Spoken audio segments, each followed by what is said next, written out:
आलसी लड़के से करा देते हैं। चलो, रोली की शादी हुई और हमने गंगा नहाई। और क्या, बेटियां तो होती ही हैं बोझ। हाँ, पर अब क्या चिंता, उतार तो दिया बोझ तुमने, अब वो लोग समझे। ससुराल में रोली का पति कहता है, देखो, मैं कोई काम नहीं करता, ये बात तुम्हारे मम्मी पापा को बता दी थी मैंने। अब जो किराया आता है दुकान का, उसी से घर का गुजारा करना है। कभी भूल से भी कोशिश ना करना किसी चीज की डिमांड की। क्या मम्मी पापा को पता था कि आप कोई काम नहीं करते? और क्या, बड़ा अच्छे से पता था। उन लोगों को तो तुम बोझ लगती थी, बोल रहे थे कि बस शादी कर लो और कोई मतलब नहीं है। रोली को यह सुनकर बहुत गुस्सा आता है, लेकिन करती भी तो क्या, क्योंकि वो जानती थी कि उसके माता पिता ऐसे ही हैं। जैसे तैसे रोली दिन काट रही थी। रोली को एक प्यारी सी बेटी होती है।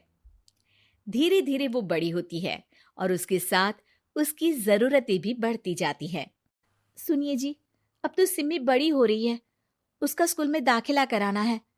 मैंने अब तक तो जैसे तैसे समय काट लिया, लेकिन मैं बच्ची की परवरिश में कोई कमी नहीं रखूंगी। अरे क्या है यार, अब तो लगता है कोई ना कोई काम ढूंढना ही पड़ेगा। अब पति रोज काम की तलाश में जाता और बिना किसी काम के वापस आ जाता। रोली समझ जाती है कि पति के अंदर अब काम करने की क्षमता नहीं है। वो बेटी को उच्च शिक्षा देने के लिए कुछ करना चाहती थी, लेकिन करती तो क्या करती। एक दिन रोली की सहेली कहती है, रोली, मेरी कोई औलाद नहीं है। अगर तू मेरी औलाद को जन्म दे तो मैं तुझे तेरे मुंह मांगे पैसे दूंगी। अरे, तेरी औलाद को मैं कैसे जन्म दे सकती हूँ? सरोगेसी से। बच्चा मेरा और वैभव का ही होगा, लेकिन कोख तेरी होगी। ये संभव है रोली। रोली कुछ सोचकर कहती है, मुझे मंजूर है, लेकिन मैं इसका 2 लाख रुपया लूंगी। अरे कोई बात नहीं, मुझे मंजूर है। रोली खुश हो जाती है कि एक बच्चा पैदा करने का उसे 2 लाख रुपया मिलेगा। वो घर आकर पति को बताती है, वो भी खुश हो जाता है। अब क्या था, डॉक्टर के पास जाकर सहेली का बच्चा रोली की कोख में पलने लगता है। मुझे 20,000 चाहिए मेरे बेटी के एडमिशन के लिए। हाँ हाँ ठीक है, मैं उसके एडमिशन से लेकर सारे खर्चे उसके अकाउंट में डाल रही हूँ। रोली की बेटी का एडमिशन हो जाता है। रोली को लगता है कि वो अब सब कुछ ठीक कर देगी। दिन और महीने आगे बढ़ते हैं। अब एक दिन, एक बात कहूँ जी, काश इस बच्चे को मैं रख पाती। मैं अब इससे काफी जुड़ गई हूँ। अरे यार, पता नहीं किसका बच्चा है, अपने पास है ना अपनी मुन्नी। हाँ, लेकिन अब मैं भी इस बच्चे से जुड़ाव फील करने लगी हूँ। लेकिन मैं ये जानती हूँ कि ये मेरा बच्चा नहीं है। दोनों की जिंदगी ठीक चल रही थी, लेकिन कहते ना कि सुख का पल ज्यादा लंबा नहीं होता। एक दिन रोली की सहेली का फोन आता है। रोली, मुझे अब ये बच्चा नहीं चाहिए, मैं अपने पति को छोड़ रही हूँ। अरे लेकिन मुझे पैसों की जरूरत है, बच्चा तुम्हारा है, मैं क्या करूंगी? सहेली बिना कुछ बोले फोन काट देती है, फोन स्विच ऑफ कर देती है। लेकिन रोली के जीवन का तूफान यहीं नहीं रुकता। रोली, मैं इतना भार नहीं उठा सकता। आज पढ़ाई का पैसा मांग रही हो, कल को शादी, कॉलेज और पता नहीं क्या क्या। मैं तुम्हें छोड़ रहा हूँ, अपनी बच्ची उठाओ और निकलो इस घर से। अरे पर मैं कर तो रही हूं ना बच्चे के लिए काम, आप आराम से रहिए ना। क्या काम कर रही हो, देख रहा हूं मैं। ये छोटा शहर है, यहाँ लोगों को बात बनाते वक्त नहीं लगता। तो मैं क्या करूं? ज्यादा पढ़ी लिखी नहीं हूं, कैसे घर के खर्चे चलाऊं? और आप तो काम करना ही नहीं चाहते। हाँ, ना चाहता हूं और ना ही करूंगा। रोली को पति की बात पर काफी गुस्सा आ जाता है। ठीक है, अगर मेरे जीवन में संघर्ष ही लिखा है तो वही सही।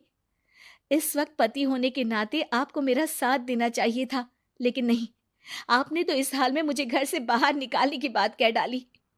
देखो, ये सारी फालतू की बातों के लिए वक्त नहीं है मेरे पास। रोली, जिसकी कोख में किसी और का बच्चा था और साथ छोटी सी बेटी, पति का घर छोड़कर रास्ते पर आ जाती है। रोली के पास मायके के सिवा दूसरा कोई रास्ता नहीं होता। अरे रोली कैसी है, कितने दिनों के लिए आई है? हमेशा के लिए माँ। वो माँ को सारी बात बता देती है। ओए लड़की, इतनी हिम्मत का काम कर लिया। अरे ना ना, यहाँ कोई जगह नहीं है। तुम तो अपना बोरिया बिस्तर उठाओ और निकलो यहाँ से। रोली के पास अब मायके का रास्ता भी नहीं बचता। वो चुपचाप बच्ची को लेकर जा रही थी कि उसे दर्द होता है और वो डॉक्टर के पास चली जाती है। और फिर वहां वो एक प्यारे से बेटे को जन्म देती है। कितना प्यारा है। कितने अभागे हैं इसके माँ बाप जो इसके पैदा होने पर भी नहीं है। तभी वहां डॉक्टर आ जाती है। रोली, बच्चे के पिता तुमसे मिलना चाहते हैं। आपका बहुत बहुत शुक्रिया। मैं इस बच्चे को पालूंगा। भले ही इसकी माँ ने इसे छोड़ दिया हो, पर मैं अपनी जिम्मेदारी निभाऊंगा। तो क्या आप मुझे इसके पैदा करने के लिए जिन पैसों की बात हुई थी वो भी देंगे? हाँ, और साथ ही आप चाहें तो मेरे घर में रहकर मेरे बच्चे की देखभाल भी कर सकती हैं। मैं उसके लिए आपको सैलरी दे दिया करूंगा। रोली को लगता है कि जैसे भगवान ने उसके लिए सुकून का रास्ता खोल दिया। वो अब मुकेश के साथ उसके घर चली जाती है, जहां रहकर वो उस बच्चे की देखरेख करती है। अब मुकेश के घर को रोली अच्छे से संभाल लेती है। उसके लिए खाना बनाने से लेकर बच्चों की देखभाल और घर की देखरेख। धीरे धीरे मुकेश को रोली से प्यार हो जाता है। रोली, तुम्हारी बेटी और मेरा बेटा बिल्कुल भाई बहन की तरह साथ रहते हैं। हाँ, आखिर है तो एक ही कोख के बच्चे, अटैचमेंट तो होगा ही ना। रोली, तुमने घर और मुझे दोनों को संभाल लिया। ये तो मेरा काम है।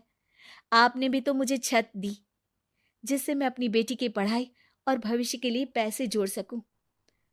अब रोली, क्या तुम मुझसे शादी करोगी? अब मैं जानता हूं तुम्हारी भी शादी कुछ खास अच्छी नहीं रही।